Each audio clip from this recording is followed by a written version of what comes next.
The world is either becoming a better place or a worse place to live in based on the choices that we make as a collective. You are part of that. When you choose to give $1 to a business, on the other side of that transaction, there's this ideology, a philosophy, if you will, from that business owner. He's going to either stack problems, make the world a worse place, or he's going to make the world a better place. He's going to solve problems. What are some examples of businesses that actually stack problems? And what are some that actually solve problems? I want to be part of those that solve problems, obviously, and that's why I'm discussing this so that you understand if you are in the right place. First of all, let's take those that stack problems. Those can be businesses that are reliant on people's weaknesses and that are based on addiction, based on nudity and sexual matters, or maybe it's a gambling addiction, or businesses that have malintent, literally. There are some health businesses that actually are designed to destroy health. There are some businesses that are media companies that are out there to promote lies or to promote massive negativity or that are going in that direction. I believe that you understand what I'm talking about when I'm saying these things. There are some companies like food companies. I mean, with the amount of money that they've got, could you kind of believe that they could change it if they really wanted to? But instead, they're just giving us products and food that makes everyone obese, makes everyone struggle with their health, and puts us in a very bad situation. So we're stacking problems by supporting these companies. Instead, we should be supporting businesses that come with solutions. So, for example, gyms, if we have gyms, that's actually a good thing if we are using it in order for us to be more healthy, right? If you are promoting real estate and making real estate more affordable and better and more available for the majority of the public, that's a good thing because it allows us to live in order for us to produce and in order for us to, be happy with our families and loved ones. And when it comes to food, bro, we need everyone's help when it comes to this because there's so few actors in the food market. Like literally, it's usually just a few big actors in every single country, and that needs to be thwarted as soon as possible. And the only way to do that is by building up those small companies that are probably a little bit more expensive, but that are trying to give us healthy choices in the supermarket. I'm just giving you examples now so you can understand what real businesses and fake hustlers is. We're talking about fake hustlers on a mini scale, but then we're also talking about it on a large scale. And you want to be part of those business owners in the future that are solving problems for the long term. You're not just becoming a business owner because it's the thing that's going to help you to develop your potential. You're not becoming a business owner just so that you can make money and then you get passive income and you could, kind of stow yourself away in a home somewhere far away from everyone, and just you and your family are there neatly packed away from society so you don't have to take any risk. We want you to become a business owner so that you can change the world and make it better. Because you can, because you know how to, because you are part of the 1%ers or the 0.01%ers of people that understand the problems that we've got in society because you're intelligent, and then you're moving towards that continuously. That is a cause worth living for. That is a cause worthy of getting up in the morning and being fired up about, because people need you. Talk about creating purpose in men's lives. Because that's the one thing that men simply don't have anymore. Which is like, what do I do with my life? Do I go and get an art degree? Or do I go and, get a girlfriend? I mean, do you understand what I'm saying here? Men are very often lost because they don't understand the bigger picture and no one's taught them. On this channel, I give you the bigger picture so that you can get the motivation, the the never giving upping that you need. Because this is the biggest problem that we have in business, is that you just give up because you don't have a strong enough why, because you're just living for yourself. Fake business hustlers come from fake people supporting those fake hustlers. If you're an addicted person, you're going to be giving your attention by watching porn, for example, or watching sports 10 hours a day, just giving you an extreme example, and by giving your dollars to people that are producing things that are bad for you. The world is going to become a worse place. So you're funding it, but you're also fake because you know your potential.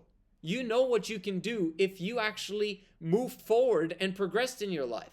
If you were right on track, you would massively lower your spending during your ignorance days. And that's right now, right? In the beginning of your life journey, in your early 20s or in your teenage years, you don't know much. And so you shouldn't be spending much. Because if you're spending a lot at a time when you're ignorant, that means that you're going to waste money or giving it to people that shouldn't be having that money. You're supporting them unnecessarily. So as you grow in understanding of how the world works, now you should be given more and more and more money, because now you can support good causes. And we can now solve more and more problems instead of creating more problems. There's so many large business owners, ignorant business owners, that were wiser than other people in the past, who became fantabulously rich and who created lots and lots of problems. Now, not to mention them, but like you watch some of the documentaries about the rich, multi-billionaires, and you're kind of wondering, like, were they actually evil? Like, I mean, they haven't solved the world's problems, and sometimes they created them. So I'm not going to mention any names, but we've come to a new point in time now where the generations ahead that are coming are going to be business owners who think like we do. Business owners that want to solve problems and that will make profits doing so that they can go out and solve even more problems. That's the cool part about business. Yeah, if you're young these days, you have to learn to love business, because it is a solving problem. It is a solve problem. Yes, it is a solving problem machine. And you want to be a part of solving problems. You don't want to be a problem stacker. It first starts with your own personal life, and then you have to go out and make a massive difference in the world at large. So if you hope for me to like tear down individual business owners, that's not what I'm going to do. And I'm never going to do that in the future either. What I'm trying to help you to realize is that you are the solution. You are the cause. And you get to decide whether the world becomes a better place or not in your lifetime. Long term, the world is always going to become better. The future is bright, according to Patrick Bet-David, who is one of those real business owners that I massively support, and both with my attention and with whatever ways that I can support him, I do, because he's doing great things. And the same way with Hormozi, Ed Millett. Like there's so many great business owners that I could mention here who are doing amazing things. And the ones that I truly, truly love and appreciate are those that support education. Because the real issue in today's world is ignorance. It has been from the very beginning of time. And we're spending right now, we have a massive ignorance tax on our lives and on the world. When you look at society at large, you see problems, you see issues. We've caused those, right? And so that means that we're ignorant about the how to solve the world's problems.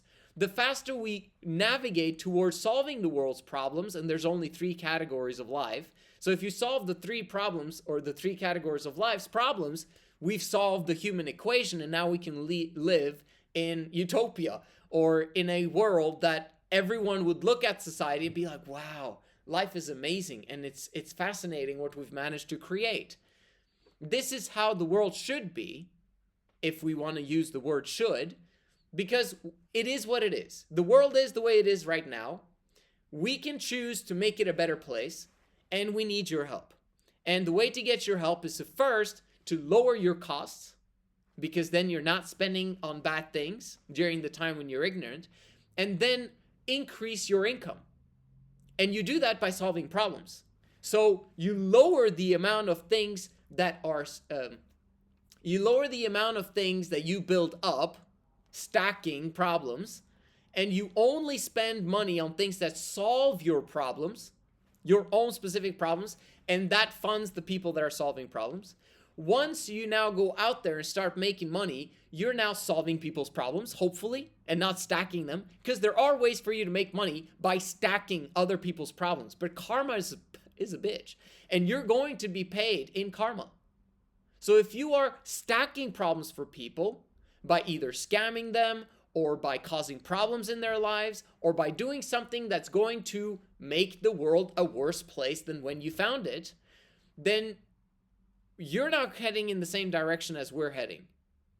So make sure that when you're making money, you're solving people's problems. Everyone in that exchange should have their problem solved and be better off as a result of that transaction. And now, as you're now making money, you're going to be investing in employees who have the same philosophy of wanting to solve problems and change the world. And as employees and customers and business owners are working together, all of us, in order for us to solve the world's problems, the world is becoming a better place. Now that we understand how this all works, where do politicians fit into all of this? Because they're not business owners. You might say that they create business from the fact that they take money, taxation, and then they put it out into the marketplace. In my opinion, I believe that politicians are actually adding to the problem. And unfortunately, that's the way it is. And so how do we solve that issue?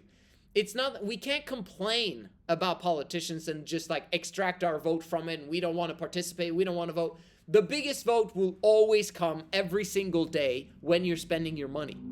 And then every 4 years or so in your country, you're going to vote. But you want to vote for things that limit politicians' power instead of expanding it. So if you ever have a political party in your country that is for less government and less politician power and less government in general, you're on the right track, because that will help us to figure out faster and faster what's good and what's bad, and give the consumer more and more power in terms of money, right? Because if you're not taxed, you can now spend it yourself, and you retain more of your voting power in terms of which businesses become built up. Because very often these days, we have crony capitalism. Capitalism itself is fantastic, but cronyism is not, where you've got politicians collaborating with big business owners and giving them tons of money and giving them power in a wrong manner. So this is a long video to kind of explain the situation we're in from a world perspective. I hope that it's so cool. It's cool that I mix philosophy with business, because that's what I love to do, and giving you a bigger perspective of how it all works. And hope you loved it. See you in the next one.